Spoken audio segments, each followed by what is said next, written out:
So it's a pleasure to meet both of you, Violetta and Adib. Welcome to the beautiful Sunday occasion that we have weekly with the Clearwater Baha'is. Welcome everyone who's just joining us right now and getting their sound system set up. And more importantly, welcome everyone on Facebook and on YouTube. We are happy to have you. Please use your comments section, use your live comment section, depending where you are in your view of this program. And we will be monitoring both Facebook and YouTube for your questions and comments. So again, thank you for leaving them as you watch this live on Facebook or YouTube. And for those of you on Zoom, please, there's a chat box. Please ask your questions in the chat box. And as the speakers have openings for questions, or towards the end when the speakers make availability for questions, we will get to your questions as well. So please use the chat box here on Zoom for those of you who are with us on Zoom. Now we want to say the beautiful introduction before we get to the program.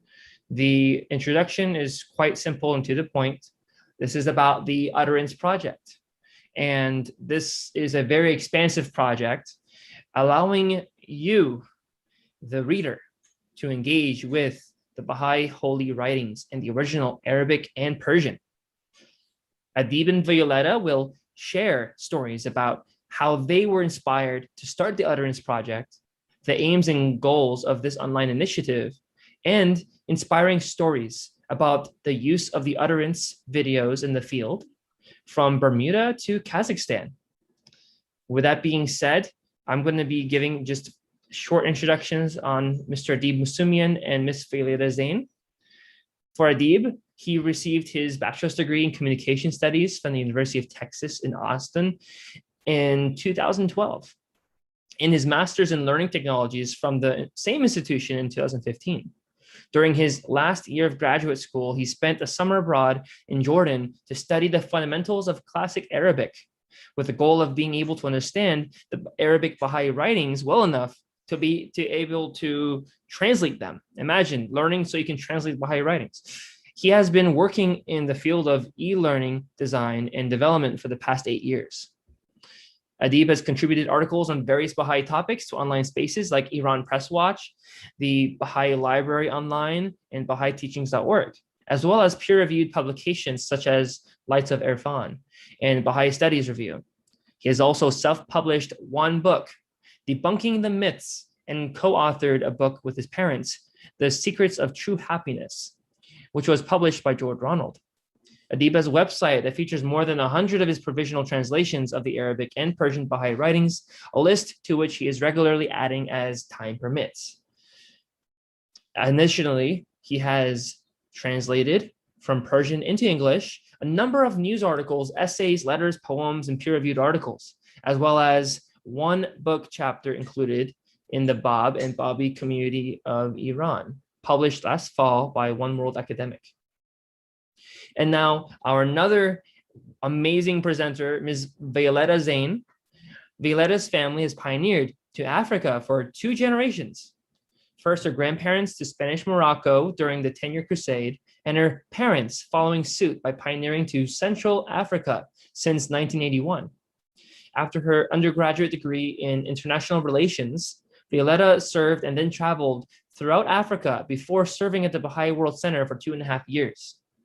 She then served at the Office of Public Information for the Baha'i International Community in Paris, before living in Los Angeles for a few years, some of which were spent as localization producer for video games at Disney. In 2013, Violetta returned to, and please correct me, my French here, to Pointe-Noire, Congo, where she currently lives. She is involved in, say it again. Pointe-Noire. Okay, that's where it is. I need to hear it like I think 10 times before I can say it again. That place. She is involved in graphic design work for software education, and public health projects. She also makes educational videos for the school her parents own. In her service to the faith, she has been assisting the Continental Board of Counselors with special projects relating to capacity building of administrators, statistics visualization and analysis, public health infographics, and booklet and brochure design for various projects. In all, both of these amazing people are doing a lot. I think we can all agree. And I am so happy that you both have made the time to be here today. So on behalf of the Baha'is of Clearwater, thank you for joining us. With that being said, I am done introducing these amazing people. Please, let's start the presentation.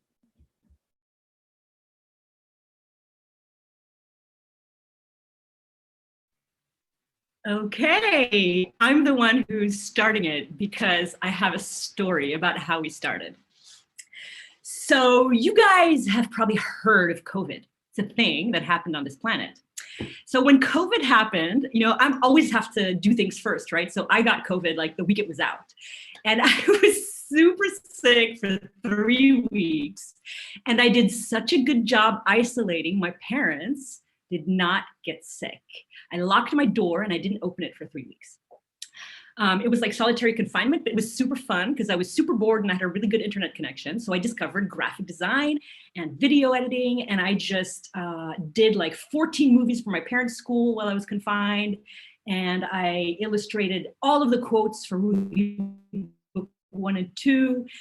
And I started making gigantic compilations, like a 160-page compilation on Bahá'í and then a 70-page compilation on self and selflessness. And at one point, I was pestering this elderly Persian friend of mine with all these questions about how do you say this in Persian and how do you say that in Persian? And I'm doing this on the Bab's imprisonment and I don't know what the transliterations are. And he's very, very nice. And he said, I'm going to introduce you to Mr. Adib Masumian. And I just assumed Adib was also a 73-year-old Persian man. So he gave me Adib's email. And I wrote to him very, very, very politely, you know, because I assumed he was, you know, probably didn't know how to use a computer very well. And, you know, anyway, so anyway, at some point we were writing so much that I said, listen, I'm really not on email that much. I have WhatsApp if you use it. And he said, yes, I do. And so I added him and I saw this person that did not look 73 years old at all. He looked like Adib. So I blurted out on a text message. I said, oh my God, you're young. I thought you were a 73-year-old Persian man. And he fell off his chair. And that's how we became friends. So from that point on, we corresponded constantly because I was still confined and I was still bored and I was still doing these huge compilations. So this happened like for 1 month because we met at the beginning of July. And on the 30th of July, Zoom was like crazy at the time. So I was in this Zoom group that met every single day. And one day, it was Dave Kayani's Zoom. If you don't know it, you should know it. It's an amazing Zoom. Through there, my father was invited to give a talk about his childhood in Morocco as the son of Knights of Bahá'u'lláh to Spanish Morocco. So he gave a talk on July 30th. And in the talk, he tells this story about how they had been blacklisted in Morocco, so they had moved to Tunisia, and they were in Tunisia, and the Hand of the Cause, Tarazullah Samandari, was visiting. And at the time, there were so many Hands of the Cause. It was amazing. And Mr. Samandari was the only person left alive at that time who had looked into the eyes of the Blessed Beauty. He had seen into the eyes of Baha'u'lláh. So my dad was in the kitchen, and his father, who was a very, very wonderful artist, Persian miniatures and all kinds of art, came and got him so he could meet Mr. Samandari. And he looked into the eyes of Mr. Samandari and he was having a moment. And Mr. Samandari asked him one question. He said, do you speak Arabic and Persian? And my father said, no. And so Mr. Samandari said in a booming voice, he said, the languages of Bahá'u'lláh. And so the next day, I'm on WhatsApp with Adib, and I tell him the whole thing. I tell him the whole story, and I like record the voice, and I do the voices, and I said to him, you know, I have this theory that all languages evolved sort of organically wherever they are, you know, like Khmer and like Amharic and Zulu and all this stuff. But Arabic and Persian and, you know, Aramaic and all those languages the gods spoke in, I have a theory that those languages, the grammar and the vocabulary of those languages was inspired by God to man, so that when Baha'u'lláh came to give his revelation, there would be a language befitting enough for him to reveal in. Because in those languages, things rhyme that are words, you know, like abrar, the like in the Persian hidden word, the ungodly and the righteous, eschew all fellowship with the ungodly, treasure the companionship of the righteous, and eschew all fellowship with the ungodly. It's beautiful in English, but in Arabic it rhymes, because treasure the companionship of the righteous is abrar, and eschew all fellowship with the ungodly is ashrar. You know, in Persian you have gol and bulbul, the rose and the nightingale, you know? So that's not an accident. Like, to me, that's divinely ordained. So I was telling this to Adib, and Adib said, well, speaking of which, I have something to tell you. And Adib is going to pick up from here. Yeah, so some of these examples that Violetta was just citing from the Persian hidden words and other writings, it got me thinking, well, you know, she doesn't know the half of it. Wait until I, you know, drop a passage from one tablet of Baha'u'lláh on her in particular. This is the tablet that Badi was entrusted to carry to Nasruddin Shah. It's known as the Loh-e Sultan to Persian speakers, the tablet to the Shah. And a lot of it is in Persian, but a lot of it is also in Arabic. It's a very lengthy tablet. And there was one passage in particular that really exemplifies the point that Violetta is making here. And so in response to everything she was telling me over WhatsApp, I thought I would record myself very roughly, you know, not a professional setup or anything, but just, you know, off the cuff, a recitation as a voice note on WhatsApp and to send it to her. And I just want to recite the passage for you really quickly here, and I'll also post the corresponding English translation in a second as well, just so you can get a sense of some of these musical features that we're trying to highlight. So Baha'u'lláh in this passage says, أين العلماء والفضلاء والأمراء أين الدقة أنظارهم وحدة أبصارهم ورقة أفكارهم والسلامة أذكارهم وأين خزائنهم المستورة وزخارفهم المشهودة وسررهم الموضونة وفرشهم الموضوعة هيهات قد صار الكل بورا وجعلهم قضاء الله حباء منثورا قد نثل ما كنزوا وتشتت ما جمعوا وتبدد ما كتموا أصبحوا لا يرى إلا أماكنهم الخالية وسقوفهم الخاوية وجذوعهم المنقعرة وقشيبهم البالية إن البصير لا يشغله المال عن النظر إلى المآل والخبير لا يمسكه الأموال عن التوجه إلى الغني المتعال. And there's just some, you don't have to know the language to be able to pick up on the rhyme and a lot of the other linguistic harmonies of that passage. And I was hoping it would exemplify the point that Violetta was trying to make. And I think it did, because I'm going to hand off the response to her. Violetta, how did you react to that? So literally, I listened to that voice note, which I still have. You know, you can star voice notes that you like. I starred that one. And the first thought that went, I had like 5 thoughts. I always have like 5 thoughts in my head, but 5 thoughts were, one, which I literally said to Adib, you have a podcastable voice. We need to use that voice. You have a very good voice. 2, everybody needs to hear this. And 3, people should hear it like I heard it, but with subtitles so they know what's being said and they can feel like they speak, like they understand Arabic, you know? Like if you hear the Arabic, but you have the subtitles, you can kind of like trick your brain into thinking, wow, I actually understand what he just said because I have the subtitles right there. So 3 months went by. Oh, and so no. So I said this to Adib. I want to do this project.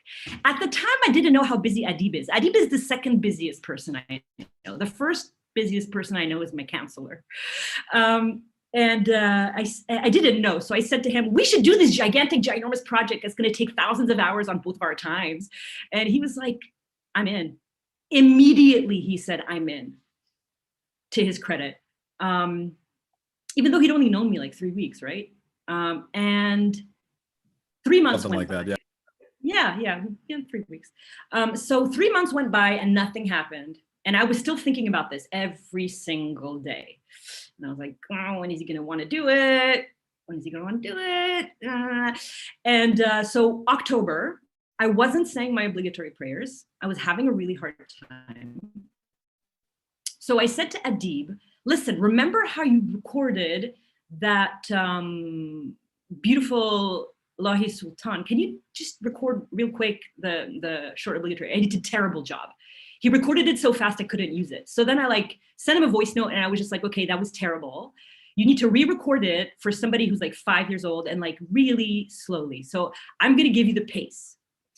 I bear witness, oh my God, that thou hast created me. So he did it. He did it like right away. And I got it. And I was like, oh, I can do something with this. So I downloaded the OGG WhatsApp voice note. I converted it online to an MP3. I dropped it in Premiere. I mocked up a beautiful red gradient background. I chose a font I really liked, Dido. And I think I put some Arabic. And I like really was very, very sneaky because I like found like the shortest looking prayer in the Arabic prayer book, or I went on Bahá'íPrayers.net and I found the obligatory prayer. And then I used Google Translate to figure out which part was which. And I did it. And then I like the next day I sent him this video on YouTube, or like, no, it was an attachment, it was a really small video. And I said, this is the Utterance Project that I was telling you about that I want to do with you. And he replied and he said, let's do it. So then we like, I think I'm gonna stop now. Adib, it's your turn. Well, yeah, that is definitely the long and short of the genesis of the whole thing. And with that, we started launching, one video after another. I think we started with the short obligatory prayer and then remover of difficulties. We should clarify something at this point, which is, what is it exactly that we do? And there's a question kind of that ties into this, which is, do we chant prayers? Because, the whole point of it is, giving expression to the writings. We're voicing the writings. So a natural question that comes out of that is whether or not we chant. I want to speak to that really briefly before we kind of dive into samples of what we've done and go any deeper. We like to say that the purpose of the Utterance Project is to cultivate an appreciation for the beauty of the Persian and Arabic in which the Baha'i writings were originally revealed. And also, as a consequence of that, to give our audience the necessary tools to approach those original texts more than they might be able to otherwise. Say, someone who doesn't know either of the languages and they find themselves at a gathering, such as a devotional, in which someone is chanting or even just reciting the writings without any aids or complements of any kind. If you don't know the language, you won't really be able to parse what you're hearing. So this is a question that we've gotten before. In fact, we even have an FAQ page on our site in which we speak to this. But we'll say that chanting the writings is not really the purpose of the Utterance Project. It is a lovely thing to do, but there are already a lot of very capable people out there who are doing that. Instead, we just wanted to fill what we perceived to be a gap when it came to giving voice to the writings, to just be able to articulate it rather than give it this musical undercurrent that kind of muddies the waters a little bit. So, the adage, a picture is worth 1,000 words. That must mean that a video is worth 1,000,000 words. So we may as well just show a really brief sample of one of the videos that we've made that I think kind of speaks to this point. We have one in mind from the Bab. It's thou art the remover of every anguish. Violetta, by any chance, do you have that one up, or do you want me to pull it up? Or okay, so that's underway.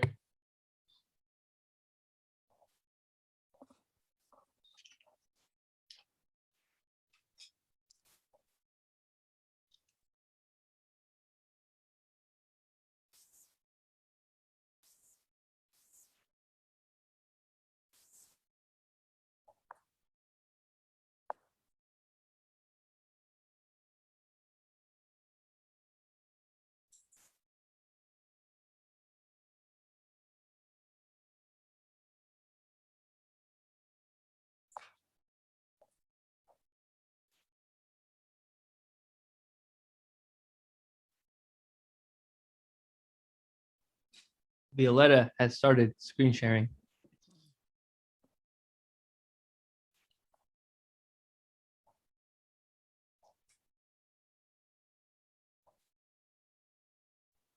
Violetta has ended screen sharing.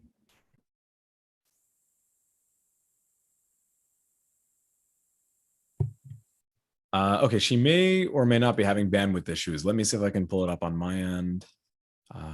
That's the one. Okay. Yeah, let me skip ahead in this video a little bit to the relevant part, and then I'll go ahead and share my screen. Let's see. Here we go. Okay. Okay, yeah, share screen. We'll do this one. Good stuff. Oh, I don't think I checked the share computer sound box. Sorry, give me just one sec. That is definitely an important thing. It's kind of half the equation here. Absolutely. Or you'll be like me with the whole thing unmuted and having to play it. We've all been there. Okay, let's see if this works. Allahumma innaka anta mufarriju kulli hammin wa munqidu kulli karbin wa mudhibu kulli ghammin wa mukhallisu kulli abdan wa munqidhu kulli nafsin khallisni Allahumma birrahmatika waj'alni min ibadika al-munqadhin. So that was just a very short example of the videos. We have longer ones now. This is one of the earlier ones, and I can actually hear some of the Persianness creeping in now that I'm going back and listening to this. I have a lesson. Wow. Wow. I have a lesson learned there that we'll get to a little later in this presentation, I think. It's amazing, though. It's amazing. I appreciate the feedback, but yeah, so this is just like a little mini example of one of the things we've tried to produce. So on that score, there are some things that we can dive into a bit more deeply here. One of the things that we like to say with the Utterance Project is that we're helping people engage with the Baha'i writings. In fact, I think that's really our tagline: engage with the Baha'i writings in the original Persian and Arabic. What does that really mean? It seems like kind of a vague word. It kind of goes back to what I was saying earlier about our videos serving as aids to help the uninitiated, if you will, forgive the use of that term, parse some of what they're hearing. For one thing, through our videos, receiving the original writings is no longer a purely auditory experience. I mean, that's a great thing in its own right. You get entered into this, you get thrust into this meditative space. I just mean to say that it may not be the most conducive medium for learning if you don't already know the language. It's kind of like being thrown into the deep end. But through our videos, we're trying to lend a strong visual component to that experience. For one thing, through the videos, you're able to see the words themselves, the words that make up each of the selections we cover. You see what they look like in the original Persian or Arabic. And now, even if you haven't learned the alphabets of either of those languages just yet, they're essentially the same alphabet, give or take a few letters, let alone either of their vocabularies or their grammars. We still think you'll come to recognize certain words that appear commonly. As was mentioned before, we do, and also shown before, we do include the authorized translations of each of the selections into English, through which we kind of are hoping that we will demystify, what these original sounds represent by making them more relatable, more accessible, through correlating them to words that the listener does know in the target language, meaning English. And of course, there's the transliteration aspect, which was also discussed. And we try very hard to keep that in conformance with the standard system that was implemented by Shoghi Effendi almost 100 years ago now, actually. It was in the 20s, I guess, when he really got that off the ground.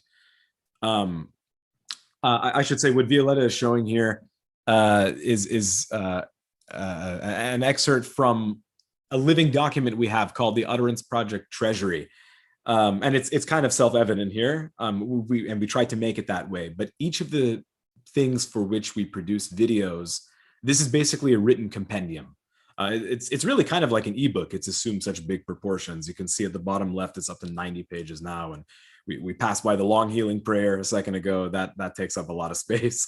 And so everything that we do, we're trying to make it also available in more than one medium as well. And this is the Tablet of Visitation, which I believe is the most recent video we just did. So yeah, that's another example of a way in which we're trying to contribute to the writings related spaces through this project. Now, at the end of the day, what we really want out of this project, and I mean, this is the goal that is constantly driving us forward, is to get people to say, you've inspired me to learn Arabic or Persian so I can read the writings on my own without any kind of filter as they were originally revealed. And I am delighted to say that we actually have heard that very comment several times already in the just 6 short months, it's barely been half a year, that this project has existed. We started last November, November 2020. And friends, I cannot possibly overstate the merits of the writings in their original languages, as if I need to. I mean, anything from the pen of Abdul and Bahá'u'lláh in the original, I don't need to say anything about that.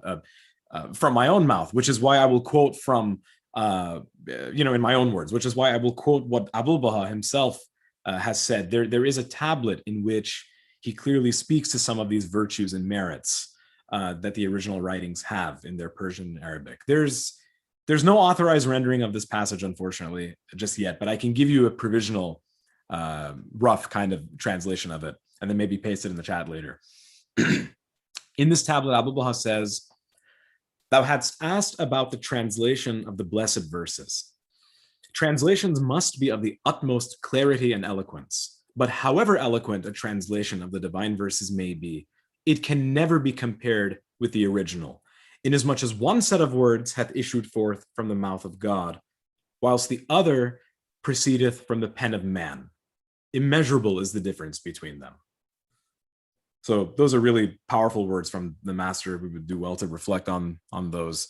And then in a similar vein, we have something similar from Shoghi Effendi. This is on page 103 of the World Order of Baha'u'lláh, in case you want to look it up later. In reference to the writings of the central figures, he states that they are, and I quote, "impregnated with such power and reveal such beauty as only those who are versed in the languages in which they were originally revealed can claim to have sufficiently appreciated." End quote. And of course, learning those languages, apart from all of this, beyond all of this, learning both languages has been repeatedly encouraged by the heads of our faith, as I'm sure many of you are aware. I have seen at least a dozen passages from Abdul Baha in Persian in which he strongly encourages the person to whom he was writing either to begin or to continue their study of Persian. I've also seen one passage from him in which he encouraged an early British Baha'i woman, Mary Thornburg Cropper, to continue her study of Arabic. I guess she had started it and stopped it, and he was kind of urging her on to continue. And then, of course, we have Shoghi Effendi, who, kind of speaking to the familial side of things, was constantly exhorting Baha'i parents to teach their children Persian. And that is an attitude that continues today with the Universal House of Justice. I actually want to share a couple of, I won't recite any quotes in this regard, but I'll give you a couple of links that you can sift through on your own time that have some information to that effect. So, and of course, you yourselves, beyond what I've just said here, have heard with your own ears some of the beautiful characteristics, the rhyming, the assonance, the alliteration that is inherent to the writings as they were originally revealed. There is a potency that is inevitably lost in translation. If you listen to the long healing prayer, and I encourage it, everyone here does, a lot of these, they're split up into these chunks, these verses, the way that Baha'u'lláh has done it. And we have things like the upraiser, the exalter, the ravager. Those don't seem, thematically, sure, they seem collected on a verse, they seem related on a verse by verse basis. But how else are they related? Well, if you listen to them in the original Arabic, they all rhyme. Every single verse in the long healing prayer, with the exception of kind of the coda at the very end of it, the 80% before that, it's just a series of rhymes, and it's absolutely mesmerizing. Mesmerizing is the adjective that I love to use for that prayer. I think it's very applicable. So just to talk a little bit about the merits, I wanted to say a word or two about that. There was something that I alluded to a little bit earlier when it came to chanting, and how that relates to our being a learning channel. I want to say a word or two about that as well. We do like to think of ourselves as fundamentally a learning channel, albeit to a limited extent. We're not necessarily here to teach anybody the grammar or the vocabulary of Persian or Arabic. Though again, you might say that the ultimate goal of the videos is to motivate a viewer to go do just that. But really the more immediate objective with these videos is for the person to learn the sounds, to learn the pronunciation, really to equip you with the tools that you need to be able to recite the writings yourselves if you so choose. Violetta's anecdote with regard to the short obligatory prayer, I think, is a really great example of what we're hoping to replicate with other people. And in fact, it's been very gratifying. A number of people have come back to us and said, thanks to your project, I am starting to recite, whether it's the short obligatory prayer, the remover of difficulties. I'm saying these prayers and invocations in Arabic, and it's made all the difference. I can feel the difference. It's night and day. Those are like paraphrases of testimonials that we've gotten. And it really, these things just continue to warm our hearts to no end. And it's in that context of learning that I can once again talk about why chanting is not really incompatible. I should say it's not really compatible with our objective, because the problem with it, for all the merits it has, is that with chanting, there's no clear separation of words. If you don't know the vocabulary of a language, you won't really be able to tell where one word stops, another one starts. So it's a beautiful mode of expression, just not one that's conducive to learning. One final characteristic of the videos I wanted to really call out. We didn't get to see it in the sample because I kind of started in the middle. But it does have to do with sounds overall, is that we try to operate on the spirit of an online house of worship. You will notice in our videos that if you go and watch one for yourself from start to finish, which of course we encourage you to do, that the only sound we have is the sound of the human voice. Just as the only music you'll ever hear at a house of worship is a choral rendition of some kind, well, much in the same way, we start all of our videos with a short choral piece that we were kindly given permission by its composer to use. And the intent of that piece is to get the viewer into a reverent state of mind before the writings themselves are presented.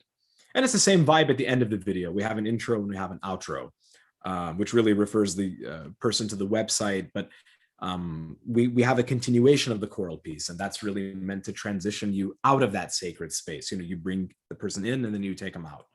And in between, of course, all you have is the unaccompanied sound of the writings being recited. There is no background music to muddle the experience and distract you. I've heard lots of like cassette tapes and CDs and things growing up of the Persian writings being chanted to the accompaniment of like the what Persians call the ney. It's the Persian flute, the reed that Rumi talks about in his poetry, and that's very beautiful. But it is a little distracting. It's kind of hard to focus. At least that was our view of it anyway. so those were a few more sound related points that I wanted to touch on. So what actually does make up the Utterance Project? What are the contributions we're trying to make, and what are the spaces in which we exist? We have several things here that Violetta is going to help me out with visual complements. So we have a website, of course. This is theutteranceproject.com. This has been a work in progress, but it looks pretty close to final at this point. We showcase a lot of our posts at the top. We've got a world languages segment that Violetta will speak to later, and we have these thematic collections. So we really, this is really where we live. When we first started, our main presence actually was on Facebook. But I want to say maybe a month into it, we decided that can't be our main thing, or it can't even just be YouTube. You can't really convey everything you'd like to on just a YouTube page. Our videos are there, that's fine. But what about resources? We have other things that we want to make and share, and you can't quite do that on YouTube. So yeah, we've got all these thumbnails as well to represent some of the collections and things that we have. Yeah, I spoke to the resources a little while ago, and we have several things here. The first being the Treasury that we kind of touched on and also gave you a sample of. That one is in the document downloads thing. We have a page for, some people are not quite clear on the difference between an authorized translation and a provisional translation. It's not a big, long, drawn-out explanation, but even a small, short one will suffice. So we have a little thing here where we speak to that in case it's useful for some people to kind of clear up the difference.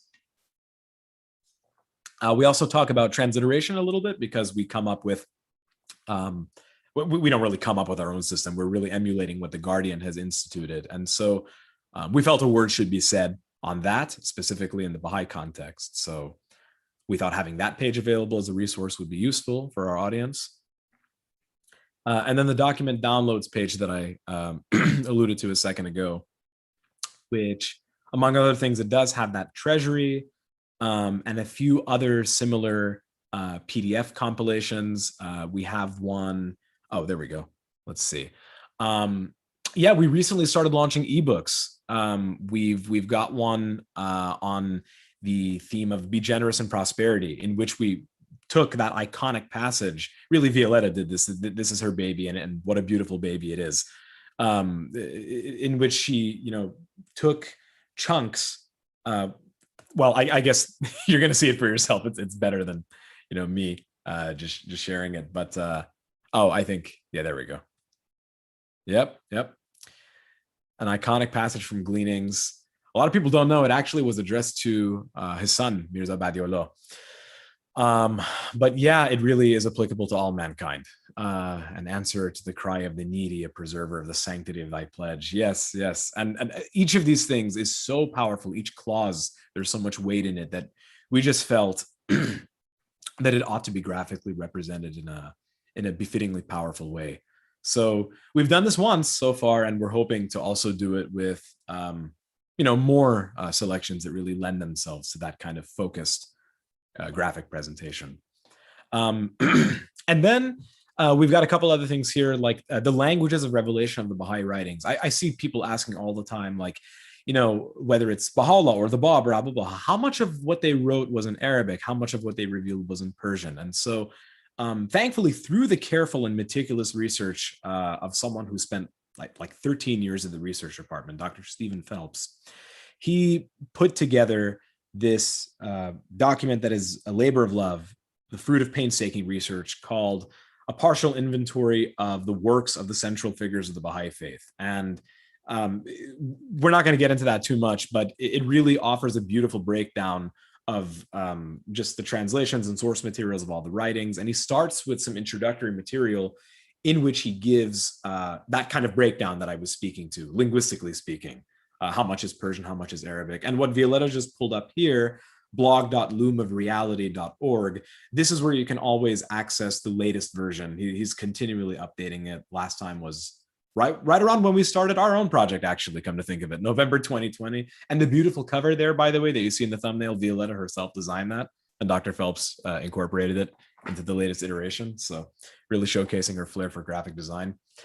And I believe the last thing that we have on this page, if I'm not mistaken, this was done kind of in collaboration with a very good friend of ours, Dr. Nejati Al-Khan, who has done a lot of, he really is like the preeminent authority on Abdul Baha's time and really just the faith in general in what used to be the Ottoman Empire. So Edirne, Istanbul, or what a lot of Baha'is know as Constantinople, Adrianople. So of course, part of that, Beirut was also Ottoman territory at the time, and Abdul Baha visited there in 1880. There is a tablet that Baha'u'lláh revealed for him when he was there, called the Loha Arzeba, the tablet of the land of Baha. And that, among other relevant, historically relevant things, are mentioned in an article that Nejati wrote about Abdul Baha and his relationship with an Ottoman statesman. I think not just a statesman, I think he was a prime minister, Medhat Pasha. And we basically made a graphic out of that. And we also, we thank you for reminding me of this. We recently started a whole series of infographics. We've noticed that those are things that are starting to get a lot of attention on Facebook and Instagram and these other social media. And so we've, in addition to sharing them there, we've also given them a home on our website. The Loha Arzeba is one thing that I talked about. And then, of course, we released a publication a little while ago for the teaching prayer for the Southern States by Abdul Baha. That one is near and dear to my heart as a native Texan. And then we have, again, like the numbers and letters, the numbers of tablets and letters to really lend some it puts things in perspective when you see that Shoghi Effendi had like over 30,000 cablegrams. Abdul Baha wrote over 30,000 tablets. It's just on a whole different order of magnitude. So we thought that graphically representing those things might make that a little bit more accessible. And then, yes, some of them are also contextual. We have like this graphic number 5, Be Anxiously Concerned, with the exigencies, or this other one, Love is the Secret by Abdul Baha. We try and delve a little bit deeper into the key words that make up these passages or the historical context that occasioned them. So just, kind of lending different facets to these things. And of course, most importantly, as Violetta is very excitedly gesturing to, and I am very excited that we did this. We're very proud of this thing that we did. I mentioned recently that we released a publication for the Tablet of Visitation for Baha'u'lláh and the Bab. It is not commonly known that, if you have read, Adib Talazadeh's Revelation of Baha'u'lláh, you will have read that Nabil draws on a number of tablets. He was instructed by Abdul Baha to do this shortly after the passing of Baha'u'lláh. But what those source tablets were, the tablets that constitute the larger composite Tablet of Visitation, is not really known. I don't think it was really well known up until now. So we did a little bit of digging. And this really would not have been possible again without the amazing resource that Dr. Stephen Phelps put together, the partial inventory. But through it, by its aid, we located all 4 of the source tablets, and we even broke them up into their corresponding paragraphs. For example, the first 4 paragraphs come from a tablet of Baha'u'lláh that was revealed for a man by the name of Agha Baba. I believe it's informally known as the Loha Agha Baba, actually. And then the next 2, the information we have is not quite complete, as with so many things in the study of the faith. They're works in progress. Paragraphs 5 and 6, we don't know who the recipient was, and the whole thing hasn't been translated. It's just that one portion that Shoghi Effendi did for prayers and meditations. The third one, we don't really know either. We got a lead that the third one might have actually been revealed for Khadija Begum, the wife of the Bab. But we need to investigate that one a little bit more before we, make a decisive update, before we're ready to commit in that way concretely to that possible fact. And then the fourth part of it was also a part of a tablet to a woman, a short tablet to a woman named Nargis Khatun. So yeah, we were able to dig into these, and we've correlated each of the 4 source tablets to their respective partial inventory IDs. This is such a beautiful, it's kind of like a Dewey Decimal System. That's not a perfect analogy, but you kind of get the point. It's like assigning a unique barcode to every single one of the writings of the Bab, and even utterances, not just writings, but reported utterances of Bahá'u'lláh, Abul Baha, and the Bab. There are over 24,000 things in this inventory of his that Stephen Phelps has put together. And through it, you know, it wouldn't have been very easy to refer to these seemingly random, very small, otherwise unremarkable. Like, I mean, they're not going to be a long healing prayer. Not everything is a tablet of Ahmad. I mean, how do you refer to some of these lesser known things?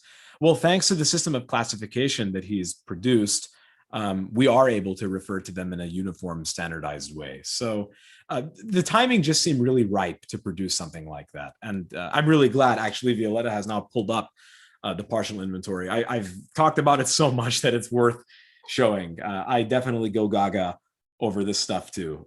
For example, yeah, the one that she's just highlighted here. Dr. Phelps has very helpfully appended a note to it in which he says that this particular writing, BH06772, is part of the Tablet of Visitation. And he lists the manuscript sources and some of the original publications, and he notes that there is no translation of the whole thing, of course, apart from what Shoghi Effendi did for the purposes of the Tablet of Visitation. But yeah, and these are all short codes that he uses for the different sources. And yeah, you can see from the very top of the writings and reported utterances of Baha'u'lláh, he starts with the Kitab al-Abbas. You know, the Shoghi Effendi translated about a third of it, all through places like God Passes By. So all of those little instances are represented in here. And of course, the original manuscripts where they appear, whether they're in national libraries or just other archival sources. So it really is a wonder, and it has been a constant source of solace and inspiration for us. So we cannot plug it enough or overstate its usefulness for us. But yeah, so those are the website is one example of something. It really is mainly where the project lives. I think I have a feeling I know where Violetta is going to go next based on the URL, which was our first home, our first love, maybe in a way, was YouTube. I'm sorry, Facebook, I misspoke. And that's where we continue to regularly push out a lot of our videos and infographics and that sort of thing. This is our YouTube channel. It's got that same dark theme going on that we've got on our website. And yeah, we tried to make everything look consistent with the thumbnails. I certainly have to give Violetta a lot of credit for that. We did want there to be a consistent look and feel, and everything is divided up into playlists in terms of languages and also by author. And even word count. We have ones for short ones, medium length ones, and long ones. And we have our own parameters for what constitute each of those. And as Violetta's gesturing here, we also have some thematic collections. That's something actually, yeah, I was gonna get to that in a second. We have some as to like what informs the selections that we make. And one of those is themes, basically. We have one for the Centenary. This is very timely. The timing of this project we feel was very auspicious and providential, because this is the year of Abdul Baha. So we figured, why not do something for him? We have to commemorate it somehow. So we do have a Centenary Collection in which I think we're up to maybe 7 or 8 videos that we've produced so far that fall under that category. We also have a few informational pages on the subject here, complete with pictures. I believe one of them also has a slideshow that kind of take you through a visual narrative of his life. And of course, things on the website are split up into categories and tags.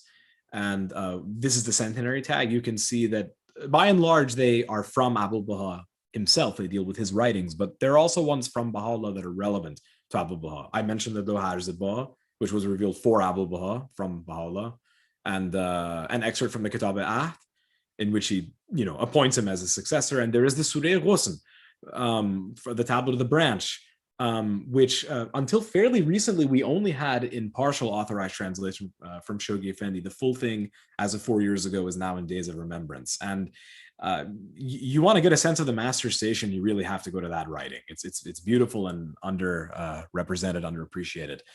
And then the whole "My name is Abdul Baha," that is a beautiful thing. The historical context behind that one is fascinating. I don't know if we'll quite get to that one, but yeah, it's been a joy to try and find rhymes and reasons around which we can center all of these different videos and some way to present them in a way that seems organized. And actually, on that subject, there was something that I wanted to speak to, which is, I touched on the subject of how it is we choose our videos, and I talked a little bit about these thematic collections. This is excellent, actually. Yeah, this speaks to what I was going to say. Violetta is sharing. This is, forgive the expression, I'm just using it because it's one people are familiar with. You're getting to see how the sausage is made a little bit. This is the system, the framework, everything in the project really lives here. This is a service called Notion. Notion.so is the URL. And it's really a project management tool. It's meant for companies, for workplaces. It's really a businessy type of thing. But we've managed to take that and kind of make it our own. What she was showing here just now is our project queue, as you could probably discern, where we've got things categorized by days of the week. That's when we hope to. Our past. This is what we've done, and then we're going to give them a sneak peek as to what's coming. Exactly. Yes. Thank you for that. Yes. I can see from the dates. Yeah. Be Thou My Sufficing Helper from the Bab was the second to last one we did. We started with the removal. Mm-hmm. Okay. And then, so this is the tablet of visitation that we just did, but we have the order of publication where we consult constantly on. The next one we're going to do is we're going to repost the Kitabi'at with a fantastic graphic, which we're going to give you a sneak peek at. It is amazing.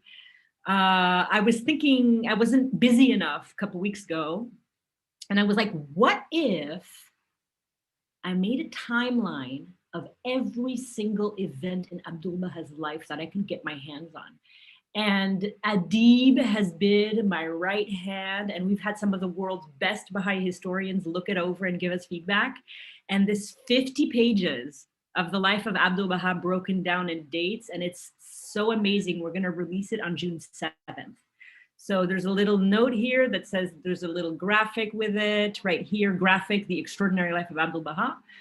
Then we have the tablet of visitation for Thomas Breakwell on the anniversary of his passing, with an amazing graphic of the life of Thomas Breakwell. It's 119 years to the day this year. And then we have an ever advancing civilization. We have the long obligatory prayer scheduled for sometime in October. We have holy days marked. We have the centenary. The pill is the sovereign remedy. I'm the one who's like, I'm a little loopy, so I have to make things interesting. So I always find cool emojis, and Adib and I rarely call each other Adib and Violetta. We usually call each other Ninja. So hi Ninja. And so we have Ninja Talk up here. And that's super technical talk on the different aspects of the website, Utterance Project, Treasury updates, all this different stuff. And then our future projects is things that were coming down the pipeline, right? So we have the prayer for the fast. We have words of wisdom, which we want to release on a special day, maybe Rizwan, maybe Nowruz. We have the fire tablet of the Holy Mariner. We have the Rosh Iyama, which has been requested at least 3 times. So that's definitely coming. We have to pick a special day, because we don't just release those on a Wednesday, okay? We take 2 weeks to prepare them, and we release them on really special days, and we just have to, and next year is 2022. So it's a round number. It's 150 years since the passing of Bahá'u'lláh. So we're gonna have to do some amazing things for that. We have the Hidden Words collection. We have the Sovereign Remedy collection. We have the Prayers of the Bab collection, because the writings of the Bab are a little tricky to do for the Utterance Project because they have a special focus. He was the gate, but his prayers there's at least 50 of his prayers, and we're going to do all of them if we can. And then we have requested by popular demand, quotes from Ruhi Book 1 and quotes from Ruhi Book 3, prayers for protection and prayers for healing. We have holy days and commemorations, and we have some, I kind of go a little overboard. I put in there for Adib, Days of Remembrance, every single entry in Days of Remembrance. And I told him, this is your wheelhouse. I don't even go and look at this. So when holy days come up, he goes in and figures out between Nowruz and Rizvan. So within each, there's everything that's in there. So this is the 5th one for Rizvan. If you just go in there, this is one of the 5th from Days of Remembrance, and it's all there. Sorry, it's taking a little while to load. So that's how we do it. Super organized. There you go. So then, like, if he likes one of these, he'll just pick one of these and we'll like find a time to do it. And we have a word count in the order of publication. So this is the Ask Technical is again. I'm just shut up because I could go all day talking about this, and I know it's not interesting to anybody else but me. I'm sorry. So we put the word counts, and so based on the word counts, we decide how long Adib needs to like record, because it's so complicated. I mean, Adib, he has to. Let me show you what he has to do. This is our Instagram. Yeah, we have nobody following us. Yeah, so this is what we do. I love Excel, and I came up with a way I like to hack business tools for spiritual reasons. And so I like to call things the Matrix because I love that movie. So this, for example, okay, look at this amazing. I try as much as I can to make his life easy because I know he's super busy. XBZAR is a font that we use for Arabic, and BZAR is the font we use for Persian. So when it came for the Tablet of Visitation, I broke it up in Google Translate. It's so easy to break things up there. You just stick it there and press enter, enter, enter, and then you just paste the whole thing into Excel, and it just like, it just pastes down according to your page breaks. And then I try to find the original text for him, and I stick it in here, all like a million words of it. And then he goes in and then he breaks it up, the Arabic, breaks that up. And then he writes from scratch the transliteration, and it is so hard. These little things, they have to be underlined individually inside the cell. It's crazy difficult. And I drive him crazy because I always forget to do it in the videos. He's always like, you have to underline this one again. You have to, it's like 10 review rounds. I'm joking because see, this dark orange here is where there's underlines, so that I didn't make a single mistake last time. He made all the mistakes. So yeah, that's it. Adib, let's talk about something more interesting. What's the next thing on our list? Let's see what the next thing on our list is. As far as I can tell, did you want to talk about world languages at all? Sure. I'm gonna like time me. I'm gonna do it in 2 minutes. Okay. Tell me if I did it in less than 2 minutes. Ready? I got you. Yep. Set, go. All right. Okay. So world languages. About a month after we started with the Utterance Project, we were like, okay, so engage with the Baha'i writings, and we have a mandate to be inclusive. That means that we can't just do it in English because there's so many people whose first language is not English. So we started doing subtitles in other languages. We started with French and Portuguese. Portuguese was very tricky because there's Brazilian Portuguese and Portuguese from Europe, European Portuguese. And a lot of the translations now are Brazilian Portuguese because Portugal doesn't have their own publishing house yet. But one day they will, and we can do Brazilian Portuguese and European Portuguese because they're very different. They have 2 different words for the word covenant. One is aliança and one is convênio. Aliança is Portuguese from Europe, and convênio is Portuguese from Brazil. Overall, the Brazilian translations are more modern. So why am I doing this? This is not even an interesting page. Hold on, I'm gonna get my stuff together here. Your channel, and I wanna show you the channel. I killed it. I'm not on 2 minutes. I'm like way over now. So we have languages of Africa, Amharic, Sango, Swahili. We have the languages of Western and Central Asia, Turkish, Russian, Mongolian, Kazakh, languages of Southeast Asia, Scandinavia. We have Greenlandic. We have Greenlandic and Quechua, our two indigenous languages. I'm so happy about those. We have Western Europe. We have Balkan languages. We have I love that name. Skip. Such a great name for a language. And the long and short of it is that you could just go to our website. You go to world languages, playlist by language, and you see the 37 languages that we have done so far.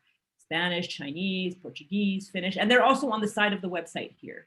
And those numbers indicate the number of prayers that are in that language. Done. That was world languages. Wow, you did that in, I think, 3. So that's excellent. Awesome. I should ask, by the way, speaking of time, Jeremiah. Yeah, are we done? Should we stop talking? How are we doing on time? Yeah. I think we went over. We are doing fine. We're doing fine. It's 12:01 right now, and we are slated until 12:30. So we have like 9 minutes. Okay, well, how about we do what we've learned, lessons we've learned. I've learned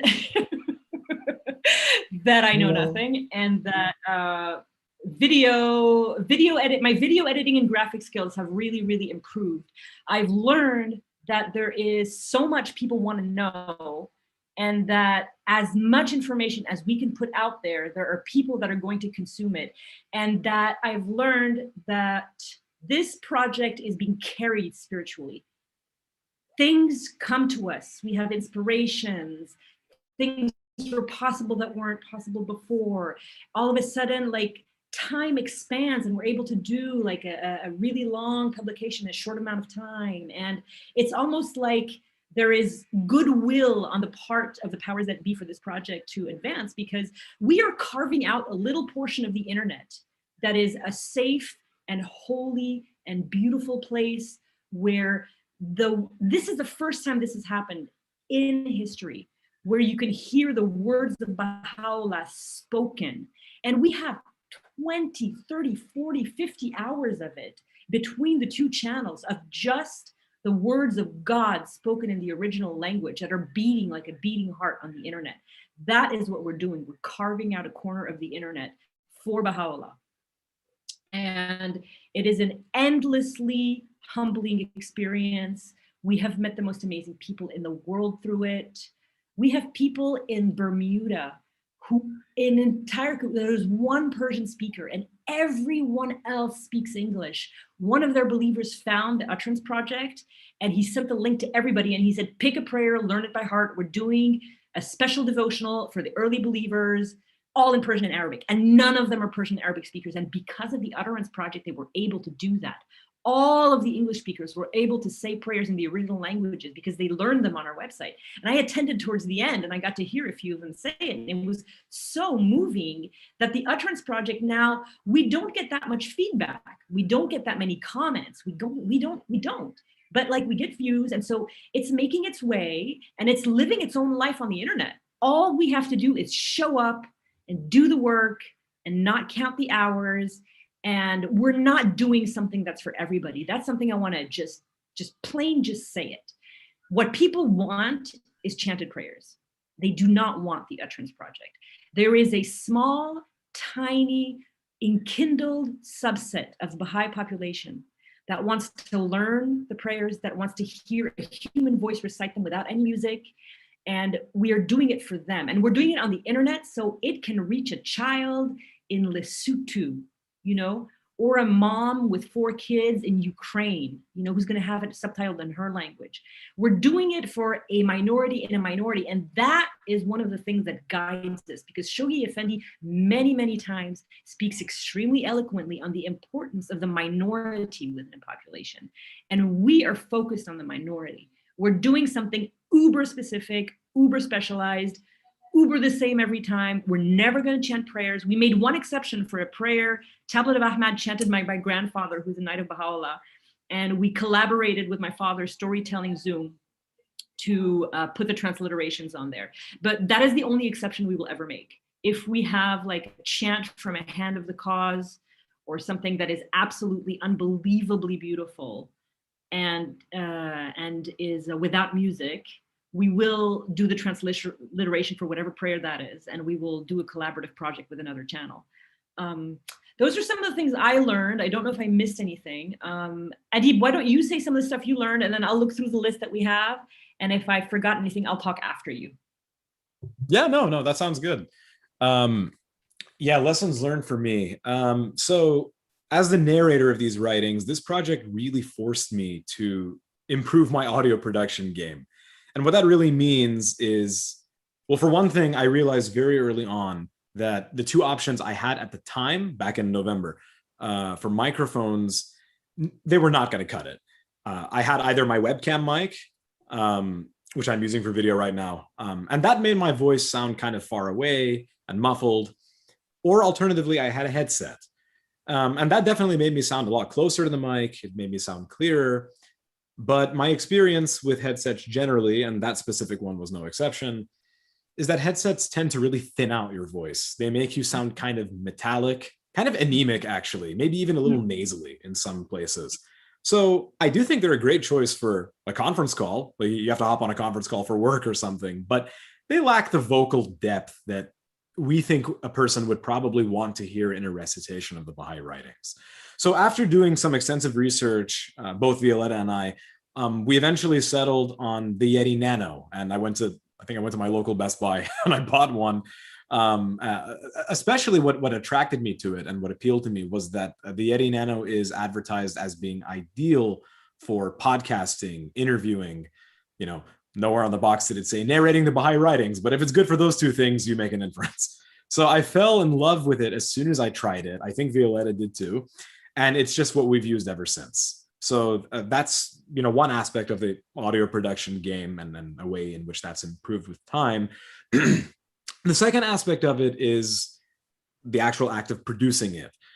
The audio, I mean. There is a great piece of free audio editing software out there. A lot of you are probably familiar with it. It's called Audacity. It's been around forever, been through tons of updates.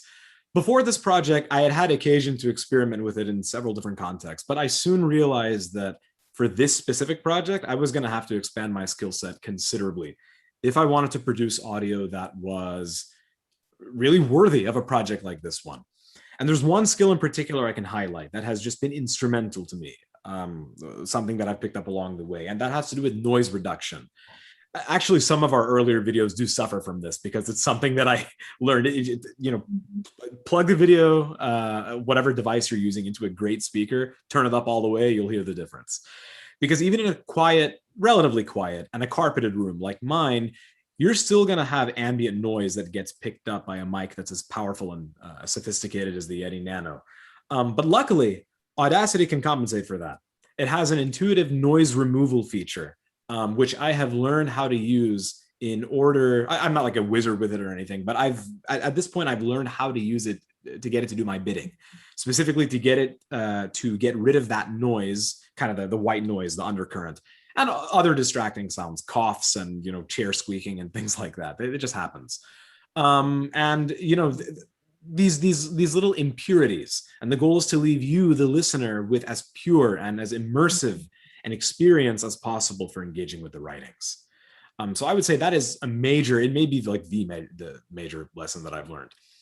But if I have to think of a couple other ones, there is another one that is really important to me, and I don't think it should go without saying, which is that over the course of this project, and I kind of alluded to this earlier, I'm coming full circle with the whole "thou art the remover of every anguish" thing.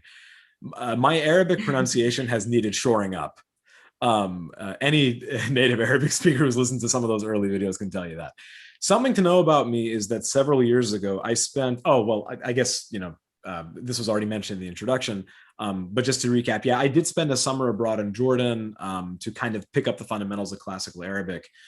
But how that's relevant here is that immersive experience, being in an Arab country for 10 weeks, that definitely helped me shape my Arabic sound, if you will, into something that came across as something more native sounding than it was before. But at the end of the day, that was a while ago. That was 6 years ago now. So the sound that I had developed then has gotten kind of rusty in some places since. And that's something I'm still actively working to overcome. For example, because I was raised in an Iranian family, a Persian-speaking household, there are Persian sounds that are occasionally and unconsciously going to creep into my narration. Sometimes my short e's will sound a little too much like is, or my the long alif, it should be eh, but sometimes I go oh, which is much more of a Persian sound. So sometimes I catch myself doing that, or I have to wait for someone like Violetta or her father, who have really great ears for these things, to kind of be like, no, wait a minute, go back and do that part again. You sounded a little too Persian there. So that's another learning, if you will, to use a favorite Baha'i term. And another thing, probably the last thing I'll say, is that this whole project has made me more rigorous about how I transliterate the Arabic and Persian writings. Violetta gave you kind of a window into this with the matrix. I am the one who prepares all the transliterations. I love doing it. I'm such a dork that I find it very fun to manually try and render these things and put the little underlines under the digraphs.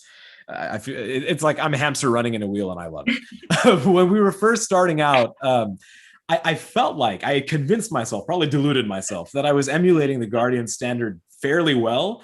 But then with time, like months worth of hindsight, I went back and looked at it and I was like, oh, how come the exact same sound, I rendered it one way here, and then about 10 minutes, no, not 10 minutes, like 2 minutes later, it's a short video, I did it in a completely different way. That doesn't make any sense. Oh.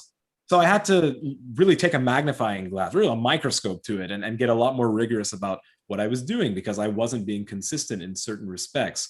I don't want to get too technical with some of the terms like elision and things, but sounds that get lost due to grammatical reasons. I put the apostrophe in a different place several times, and I just wasn't consistent about it. But eventually, this is another work in progress. I feel like I've gotten better about it, and I'm still trying. So those are just a few lessons learned. Can I say two things? Okay, so one last thing. Okay, Dariush, you want to speak? Can I just say one thing before you talk, or you want to talk about this specifically? About your whole project. And okay, then wait 1 minute, because I have a little present for you, and then we're going to take questions, and you're going to talk first because you're so sweet and you've been paying attention so much. I can see in your beautiful eyes. And then we have a few questions in the comments, but I have a gift for you guys. Adib and I have a gift for you. So we decided you guys are so awesome and you invited us to talk on this project. And so we're going to show you 3 upcoming graphics that we're doing. We're so excited about them. The first one is the extraordinary life of Abdul Baha. So we're preparing to commemorate the centenary, and we wanted to give the people a real feeling of how Abdul Baha lived, moved, served, taught, fed, cared, touched, met all these people through the 77 years of his life. So we start with that same night, Shiraz and Tehran. In Shiraz and in Tehran, the 3rd child of Baha'u'lláh is born. Then we go to his childhood, and we have some amazing stories about how he was on the lap of Tahirih, and sometime between 1847 and 1852, when he was old enough to ride. That story is about the sheep. I found the original from the mouth of Abdul Baha, and I have awesome details. You guys are going to have to wait until this is released to read it. So we have his childhood, and when he goes into the Siachal, we have Baghdad, we have Istanbul, we have Edirne, we have the exile to Akka, Mazrai, Beirut, Akka, when Baha'u'lláh passes away, Haifa, the first pilgrimages, when he buys 1,700 acres. Then when he is released, then he starts his travels to the West. They're color-coded, so you can see which is which. Egypt, France, and Switzerland. We have 14 pages of his trips to the West. 14 pages. Then we have the tablets of the divine plan. We have Haifa, 3 continued. And then we have one of the most amazing things. Please, oh my God. 6 months before his passing, we have a story. Early November, we have a story. The 25th of November, we have a story. The 26th, the 27th, the passing on the 28th, the 29th, he's buried the very next day. During the week after his passing, the 7th day after his passing, 6 weeks after his passing, 40 days after his passing, the reading of the will, the 40th day, the shrine of Abdul Baha, and then at the end, to be continued. And then we have all of our references, like a bazillion references. That's the first gift. The second gift is going to be published on June 13th, and that's the life of Thomas Breakwell. It's a Instagram infographic, so it's square. We have the enkindlement when he becomes a Baha'i, the pilgrimage, the passing, the tablet, and an enduring connection after his death. Abdul Baha was still connected to him. He was connected to him before he met him because he told May Bowles, do not leave under any circumstance. And then he tells her, you may leave at any time, as soon as Thomas signs his declaration card, before the declaration card arrives to him. Then on pilgrimage, they have such an amazing connection. As he is dying, as he dies, Abdul Baha knows. He writes a tablet that should be translated in a way to make people shed tears. And then after he passed away, letters came and he could smell the fragrance. And he said, open that one, open that one. And it was from the father of Thomas Breakwell with a violet. I have chills, I have chills. And the last one is long-term, but still you guys are so awesome, we're telling you. We're going to do a massive publication for the sources from the gleanings of the writings of Baha'u'lláh. We're gonna have every single gleaning, the opening words, who it was addressed to, the name of the source, the partial inventory ID, and where it was published.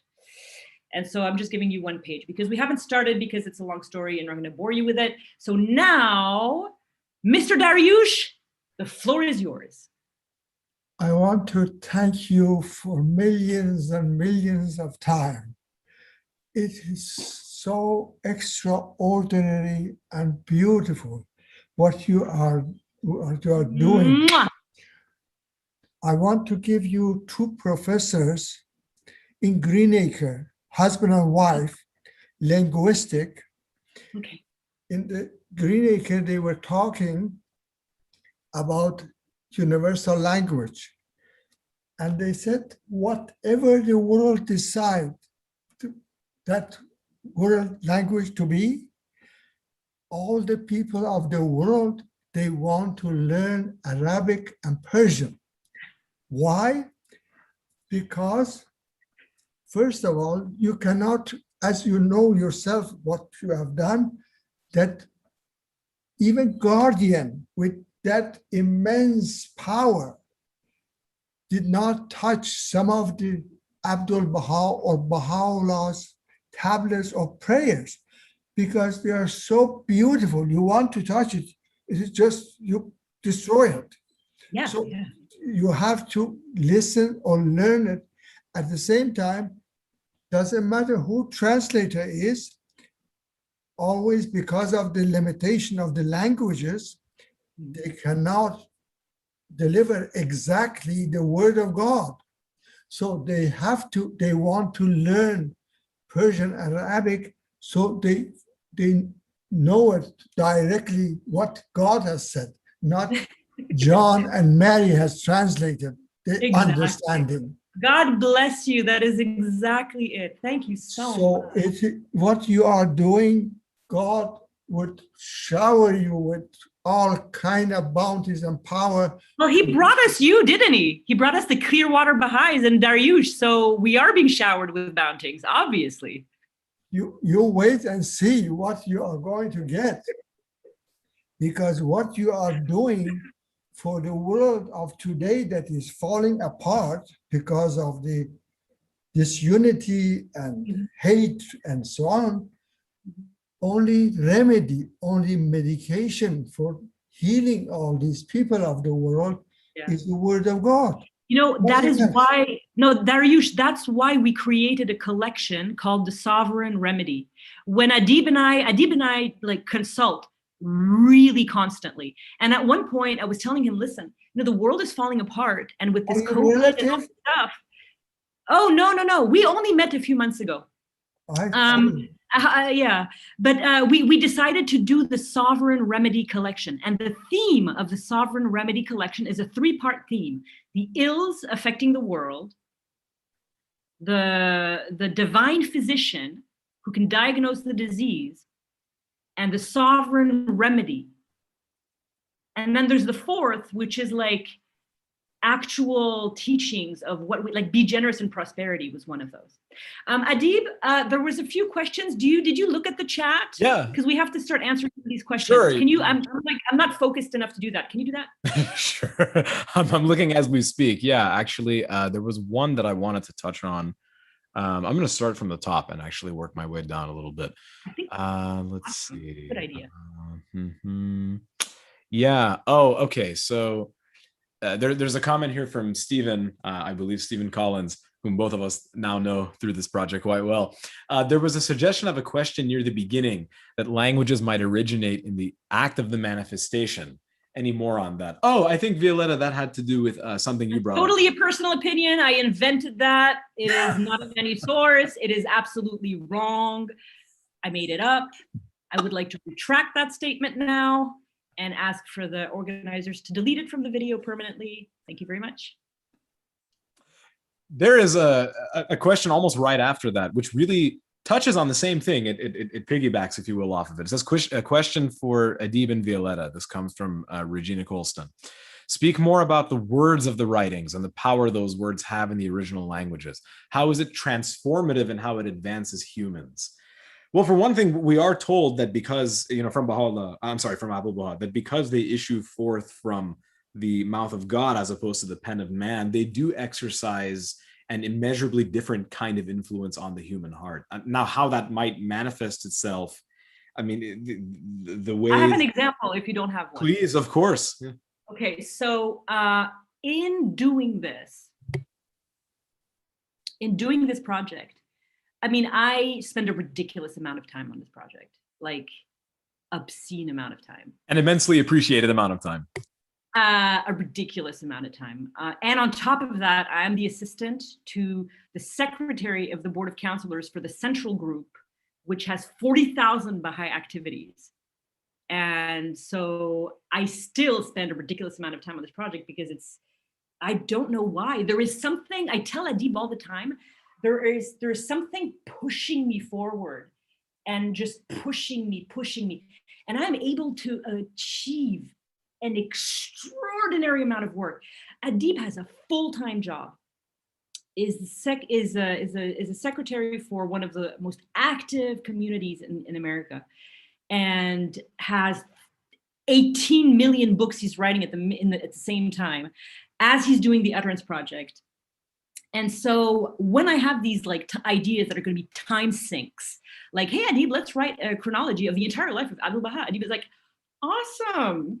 Can you do it? So then I do it. And I spend 10 days in a row, 14 hours a day doing research. And then Adib and I rewrite it together, right? But all this time I'm also spending listening to Adib recite the words in Arabic. And I have to say to you that I have come to realize that there is such a different tonality in the Arabic and the Persian, and they have such different effects on my soul because I have to listen to them, and I am someone who works in absolute quiet. I do not like music. I don't care if you unfriend me on Facebook. I work in utter silence, and so Adib's voice and his the range that he speaks in Arabic and Persian is so different. In Arabic, it feels like it's heavier and lower, and it's packed and more consistent, and it just seems like the voice of God when he invented the sun. That's what it sounds like in Arabic.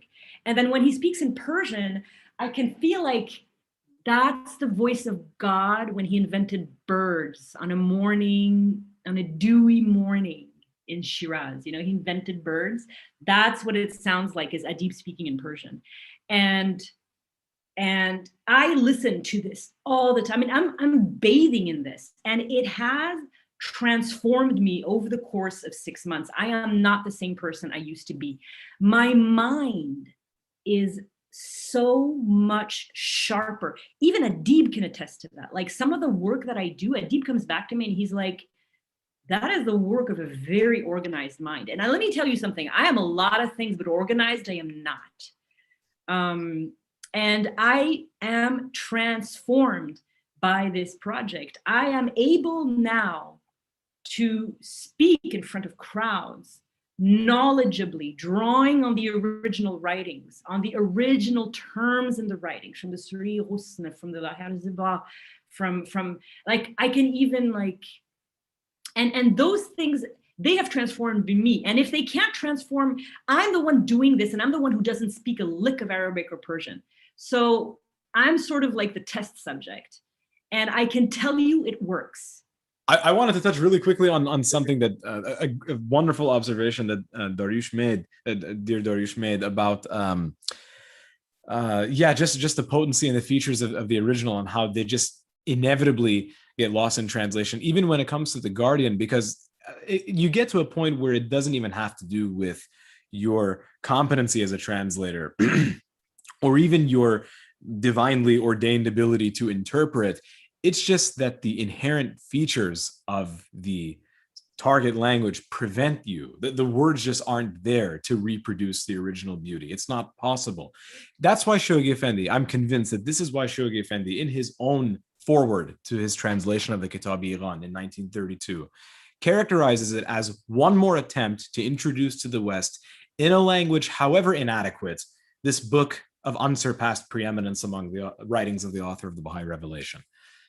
The hope is that it may assist others in their efforts to approach what must always be regarded as the unattainable goal, a befitting rendering of Baha'u'llah's matchless utterance.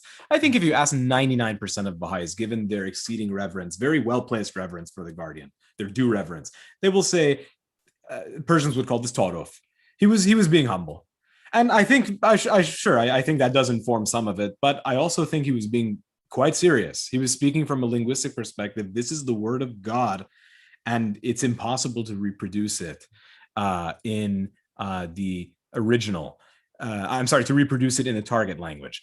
And to give you another example, at the beginning, I suppose I gave you a taste of this with Arabic, but I think it's only fair that Persian should get a little bit of representation too. Dear Dariush talked about how there were things that Shoghi Effendi just didn't do, probably for this very reason, that there are things that are just, they'll always sound inadequate in English, but really they will pale in comparison to the original. Baha'u'lláh revealed several tablets for his devoted and faithful cousin named Maryam, and one of them is actually translated in Days of Remembrance now. It had previously been partially done by Shoghi Effendi. There's another one, though, that's very well known to Persians. There is a provisional translation of most of it in a book, and it's good. It's very accurate and faithful, and the person has emulated the Guardian style quite well. But it doesn't matter who did it. It's inevitably going to pale in comparison to the original, which is this. I'll read a few of the opening lines for you. I'm sure every Persian speaker here is familiar with it. Maryama, Ise Jan bela makan uruj nemud.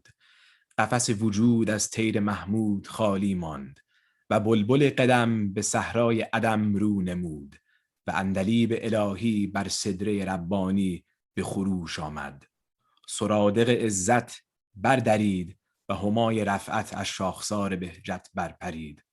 افلاک های بلند بر خاک تیره بنشست و نعره ها از دل پر درد برخاست. آب گوارا به خون تبدیل شد و صحن فردوس برین به خون آمیخته. ولی تیر قضای الهی را سینه منیر دوستان لایق و کمند بلای نامتناهی را گردن عاشقان شائق. That's just the first few lines, and it just goes on like that. It's just so mesmerizing, and it draws you in, and no translation is ever going to capture that, not even 1/100 of it. So I think that should be motivation enough to want to reproduce that beauty with your own voice and to grasp what he is saying without an intermediary, a gatekeeper in the form of a translator. I would think that would be motivation enough. And of course, there are some words to Regina's specific question. I think there are some words that Persian and Arabic really seem primed for. I have a hidden word, a short Arabic hidden word here that we haven't done yet. Maybe we'll do it at some point. It's a little condemnatory, so maybe it's a little controversial to do. Can I say one thing? Oh, of course, yes, please, go ahead. some languages, they don't have equivalent of that Arabic or Persian word. I give you example. In German language, there is a word called Gemütlichkeit. Gemütlichkeit. You cannot translate that in Farsi, in Arabic, or English. Nothing. You have to write a paragraph to explain that single word. So therefore, I have here prayers. I can read a portion of it from Abdul Baha. It's just so poetic and this is for birthdays and celebration of Nowruz or Rizwan. It says, Huwalapau, ای مرغ صبح هدایت وقت نغمه و آهنگ و ترانه است هنگام آواز چنگ و بربط و چغانه تار و اوتار معانی را در دست گیر و با آهنگ خوش حیات بخش روحانی به محامد و نعوت الهی بپرداز در حدیقه وجود به مزامیر آل داوود آغاز ساز کن و در شاخسار سدره منتها نغمه جانسوز بنواز تا طیور حدائق توحید به وجد و طرب آیند و طلعات حجرات تقدیس در جلوه و شوق و شعف تا از این ساز و آواز ولوله‌ای به عالم بالا افتد و تحسین از ملکوت ابها رسد طوبی للذاکرین طوبی للناطقین والبهاء. Who can translate that in any language? It's impossible. In fact, someone tried. You know, the early translator Ali Gholi Khan. I know this tablet that you recited, Dear Darius John, and Ali Gholi Khan. In fact, I found it in an old typescript somewhere over 120 years ago. He does have a very early provisional translation of it, and it was fine for its time. But yeah, it doesn't compare at all. And it wasn't him. It could have been anybody. It could have even been Shoghi. It's so beautiful, yeah. So musical. Guys, any other questions before we leave? You guys were awesome. I didn't think we were going to be able to talk an hour and we just couldn't stop talking. So this is John here. I actually have suggested and for all of us who are here, please leave your questions in the Facebook, the YouTube comment section. Okay. Because dear Violetta and Adib, you guys are going to have a ton of questions. We have several questions that are being held back behind a dam right now. Once the floodgates open, they're open. Okay. So what's going to happen? Tell me. So we have on Facebook and YouTube the stream that is right now playing. I can't do all that stuff. Somebody has to tell me what they are. I get really overwhelmed if I have to click on too many things, and then I have to somebody has to tell me. I'll tell you that Jeremiah here is being the liaison between everyone, and he'll be able to get the questions to you to make sure that you can address them. Awesome. Spoon feeding. That's kind of what I want. That's kind of like my life. Yes, we can get that done on our end. And more importantly, all of you who are watching this after the fact, we're talking to you on YouTube and Facebook. Yes, you. Please leave your comments. We look at them. We get pinged. We see them. We will get your question off to Dear Violetta and Adib. And honestly, everything ultimately assists and results in some kind of improvement some way, somehow. So please feel free to leave your questions and comments, and we here at Clearwater will get the message to the intended recipients. So thank you. Everybody, please sign up for our newsletter. That too. We have a newsletter that I spend like hours and hours and hours preparing every week. So how do we access that newsletter? Okay, so hold on. Let me just show you. I don't know. What am I sharing here? All the people's contact information. Oh, right. That's not what I want to share. This one I want to share. This is our newsletter. That's our newsletter, and we everything we put on social media we put in the newsletter. So for people who don't have Facebook, don't have Instagram, you get this delivered into your mailbox. We have this is the last one we did for the week of, we do it one a week. This was a holy day, the Ascension of Bahá'u'lláh. We have the tablet of visitation. We have the little story. We have the link to the video. We have the actual text in English, the text in Arabic. We have a link to see it on the website. Then we have the graphics that we did. We have the whole thing. The tablets are right there. The tablet 1, 2, 3, and 4. We have the graphics, 1, 2, 3, and 4 graphics. And then we have the link to the Utterance Project Treasury with the PDF that's 90 pages that has everything we've ever done. And then we have like, you know, the world language. This is on every single newsletter. We do every single newsletter. It just comes to your email. And the way you can sign up for it is if you go to the Utterance Project page. This is my login. So you see edit sign up, but if there's a blue button here, if you go to our Facebook page, you can sign up on it. If you go to our website, everywhere on the website, there's a newsletter sign up everywhere on the website. And you can just leave comments and say, sign me up. We are too busy to do any kind of advertisement. Literally, the only people that know the Utterance Project exists are you guys. So we need people to like speak on our behalf because we're not good at social media. I was born after the internet, before the internet was invented. So like TikTok, I'm really not sure. What is that? You know? Well, you're not the only one who doesn't use TikTok, but anyway. Okay, so what are some of the questions? Come on, tell us. We will be sending them your way. We'll be sending them your way. It is like later after we're finished? Yes. Oh. Yeah. So we're done now. Yeah, not now because it is it's 12:40 now. Our hard stop is 12:30, but because this is so special, we want to get people connected to ask questions after the fact, which is what we're preparing them for. So people who go to the Utterance Project, the page on Facebook, or what's the website? theutteranceproject.com. theutteranceproject.com. If you all visit theutteranceproject.com, you sign up for those newsletters, you go to the Facebook page and the other platforms that are available, which you'll get when the newsletter, all the stuff that's available to you, you will be very happy to get all that information. And they've just shown you how. So from the end of the Clearwater Baha'is, it is 12:40. It's about time for us to wrap up. And we wanted to thank all of you for your time coming in. And I have to do the moderating job of ending things. So I apologize, everyone. But these two beautiful souls have brought so much beauty into this world. And if you want to support this, definitely access these materials and share them. Like they said, share these materials, allow other people to have access to this, and let's all get educated together. So I wish you all a beautiful day, a beautiful Sunday.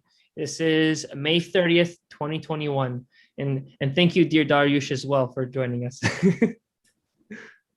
I wanted to tell them that there are so many Arabic Baha'is that if they want proper pronunciation Arabic of writings, they can use those.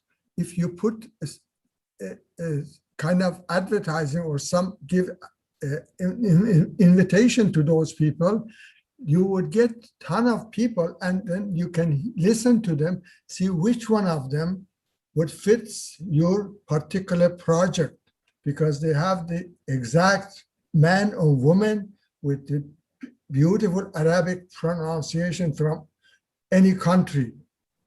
So, well, we got something before we just head off. It's info at the Utterance. I'm running it in too. Info at the Utterance project.com.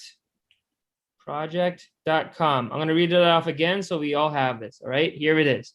Info, INFO, at the Utterance Project, UTTERANCEPROJECT.com. If you email, they will be able to respond and keep in touch. So have a beautiful day, everyone.